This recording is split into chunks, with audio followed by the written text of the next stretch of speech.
We are being joined today by Ethan Rodgers and Eddie Nason, who star in this new short film, proof of concept, Amityville, The People of New York versus Ronald J DeFeo Jr. Eddie, Ethan, thank you so much for hopping on the Hub on Hollywood. Hey, thanks for having me. Thank you. So let me first start with just talking about the infamous story of the Amityville murders. Ethan, you can start first. When you first heard about this role, you are playing Ronald J DeFeo Jr., who is known for murdering his family. How do you go into playing a character like this?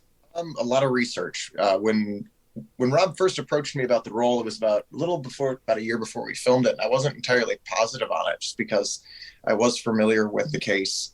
I am familiar with DeFeo, and I found him to be a very difficult character to find any redeeming qualities and to kind of identify with. So I was a little gun shy, and then Rob came back to me about a month or two before we started filming and asked me to audition. And my dad told me that opportunity doesn't often knock twice. So I jumped on it, but I did a ton of research. I watched all of the interviews and footage of DeFeo that I could, because there's quite a bit of it. And I found in that there was somebody I could sympathize with. He was a victim of abuse from a very early age, both mental, physical abuse. And as a victim, I could find sympathies with him in that and how he coped in the environment that he was in. But ultimately, he was a totally irredeemable piece of human excrement. Yeah, to say it lightly. Yeah. How much I can say, how vulgar I can get. But yeah, he was, at the time the murders took place, he was a heroin addict. He was an alcoholic. He was drinking about a fifth of scotch a day. And, getting into that headspace as an actor can be difficult. And Eddie, you play the character Gerald Sullivan. Can you tell me who this character is and your experience? Did you watch the movies? Did you read the book? How much of the story did you know? So, I'm not a big horror guy, so I haven't seen anything Amityville related. I didn't know much about the story at all, to be honest with you. I was one of the last cast members, I think, to jump on when Rob kind of got in touch with me to see if I'd submit a quick audition tape. That actually may be a benefit going into this character, since from what Rob Levinson, the director and writer, he's looking at this from the trial perspective, as opposed to what we normally see, the paranormal activity perspective. Exactly. So I just, got into my lawyer mode and tried figuring that out. And then, like I was saying, because I kind of jumped on the project so late in the game, and again, this is a proof of concept. So, a lot of times with a proof of concept, you're making a mini version of what you hope to be able to show in a feature-length film. So, hopefully when the feature-length film comes to be made, there'll be a little bit more, I'll know a little bit more about backstory and such as far as Gerald Sullivan goes. And working with Rob Levinson, of course, he's been around the block for several years and has been producing some pretty amazing and consistently positive projects. What was it like working with Rob? Ethan, what was your experience like? Oh, it was fantastic. Rob gave me the space to work. When he wanted something done a particular way, he'd let you know. But mainly it was very hands off for me. I had the space to work. He gave me the space to develop the persona of DeFeo. It just kind of set the stage for me to have, not free reign, but just to be that person in that space. So working with Rob was phenomenal. I would absolutely jump on it again any chance that I had, whether I was acting or working alongside behind the camera with him, because he's got a phenomenal eye. So working with Rob was absolutely great. Eddie, any memories that pop up to mind from either like a fun moment on the set or something that meshed well with when it came to working with Rob or even with Ethan? So yeah, I had met Ethan for the first time on set. Just seeing him in his zone as DeFeo was really awesome. I was like, wow, this guy's really like into this character, and the research certainly shows.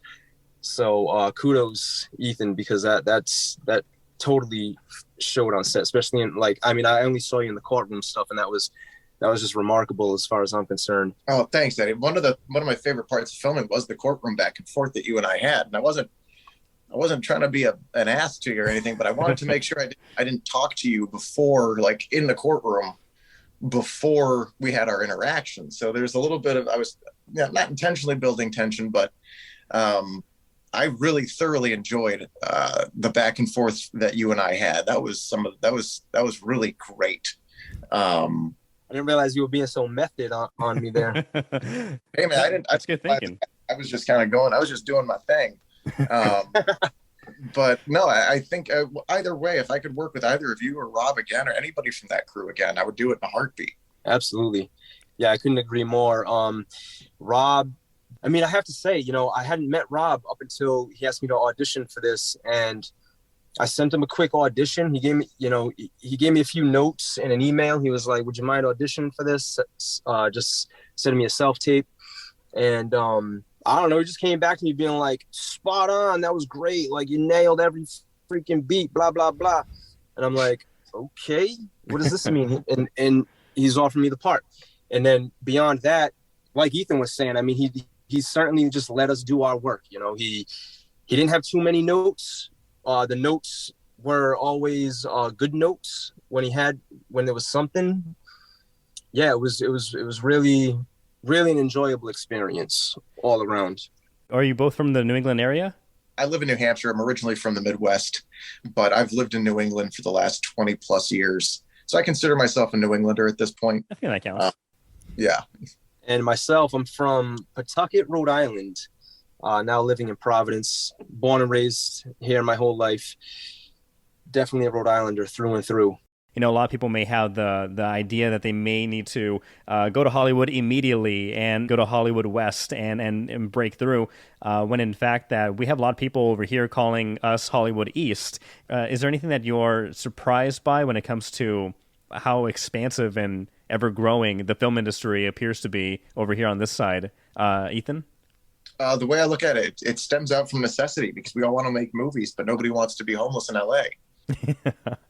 Like that's literally or a waiter. That managers have put it to me before. It's like, no, don't go out there till someone calls you. And in the meantime, I still want to shoot stuff. So you shoot your own stuff. You shoot other people's stuff. You find like-minded individuals that want to make movies. Right now, I'm waiting to go have a writer's night with two of my fellow writers, Henry Columbar and Matt Snerchia. We produced and directed the pilot episode for a show we're working on called The Trunk. So my mindset has been, I like Hollywood East, but I like Hollywood Northeast just a little bit better. Just because, East could be anything below the Tidewater Basin. But Hollywood Northeast is a very specific place, and that's where we live. And it's something that's very near and dear to my heart. I would say if you want to start in this business, don't go to school necessarily. If you want to, that's great. I'm not telling people not to go to school, but start making movies. You've got a cell phone. You've got a couple of friends who like to do weird, ridiculous stuff. You've got YouTube. Get out there, start doing it. It's the best education you could ever get. And don't think that you need to go out west to make your dreams a reality. Yeah, Eddie, what's your experience been like so far?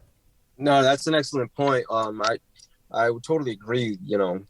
We can do everything with technology nowadays. Like, you don't need to, especially after COVID too, like, you don't need to be out west to get an audition from an LA casting director or to get an audition from a New York casting director nowadays. If you can market yourself the right way and get those kind of calls and maybe grab a manager or agent out in any of those given markets, you can get those auditions that B-list, C-list actors are probably getting as well. I mean, right from here in your own home in good old New England.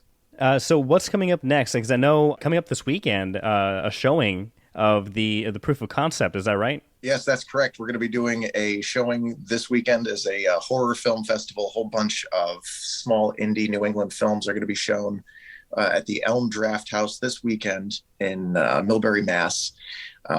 You will be able to get tickets through Eventbrite, and you'll also be able to buy tickets at the door. And that's going to be a showcase of a phenomenal amount of local New England talent, and a great opportunity to come out and meet some of the people behind making those movies a reality. So if you're in the area and you want to come down and see a bunch of really cool movies and meet a whole bunch of really cool people who made them, stop on by. Well, that was a great plug. That was an amazing plug, Ethan. Nailed it. It's as if he practiced. But let me ask. I'm best when I'm off the cuff. So let me ask, what's after the showing on Saturday? What's in the works? I know, Ethan, you mentioned the trunk. Tell me about future plans and everything. Well, I feel like I've been dominating this one a little bit. Eddie, why don't you go ahead and go first? To be honest, I don't have anything in the pipeline. I feel like an asshole. I kind of just wrapped up a couple of things that I was like kind of day playing on and had a little bit parts in and stuff like that. So I'm looking now. I'm looking and waiting, and it's about to be winter, and that kind of sucks for movies. But there might be some prospects. There might be something there for me. Do you keep your finger on the pulse when it comes to like the Boston Casting, all those other agencies? Because I know for our podcast, we try to publicize all the projects, as many projects as possible. Are you keeping a close eye? Like, what agencies are you trying to keep track of?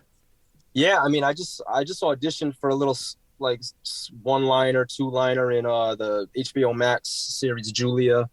Boston Casting hits me up for things like that. I'm hoping to stay on CP Casting's radar because they're really prominent with booking the local principal actors on stuff.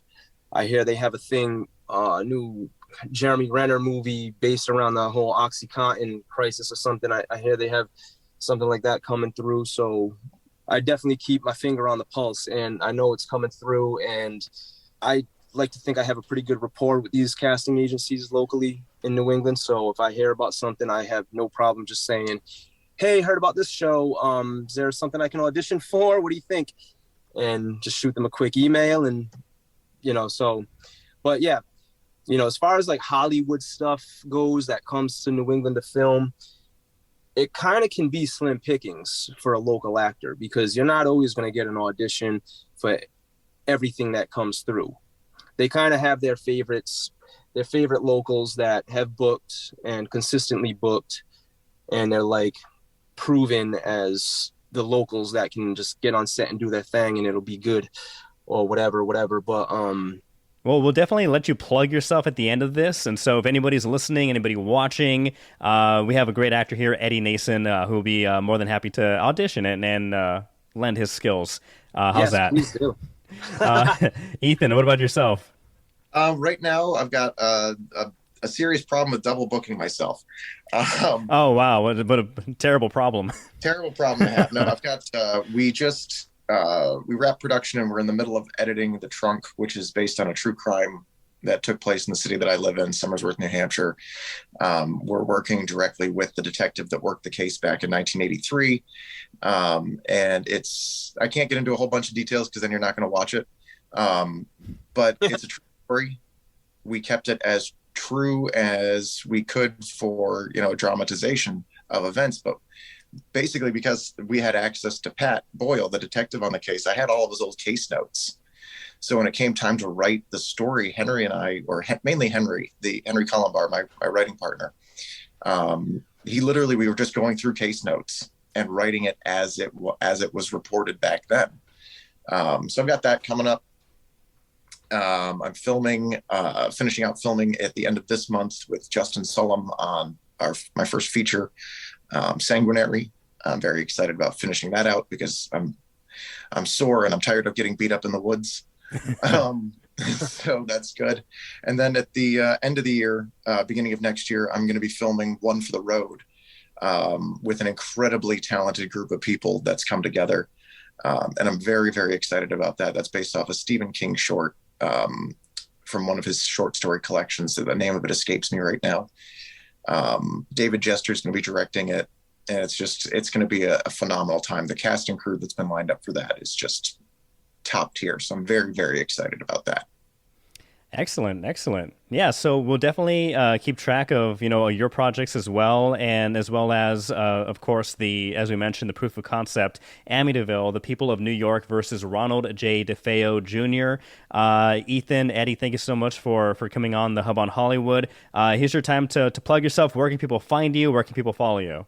People can find me on Instagram at the Ethan Rodgers or whatever. I can't remember. You look for my face. We'll put a link down below. Yeah, we'll put a link.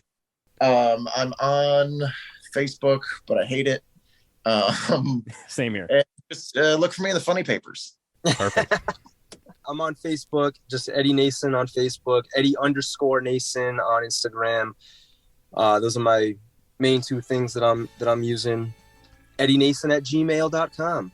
Yeah, that's where you can find me. Excellent, excellent. Well, again, thank you so much for coming on. Ethan Rodgers, Eddie Nason, the stars of Amityville, the people of New York versus Ronald J DeFeo Jr. Keeping our fingers crossed that will be a smash hit and get approved for a film. And we'll see you guys return on the show. Absolutely. Thank you very much for having me. Thanks so much, James. Thank you.